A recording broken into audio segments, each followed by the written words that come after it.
No battery lasts forever, and that includes the one in your key fob. But fortunately, replacing it is easier than you think.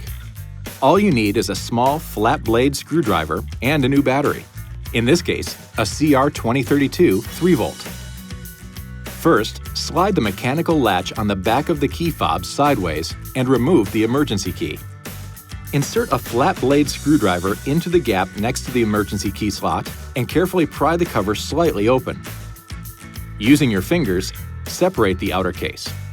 The inner part of the fob, where the buttons are, also houses the battery and also needs to be removed by hand. Next, use the screwdriver to pry out the old battery or slide it out with your finger.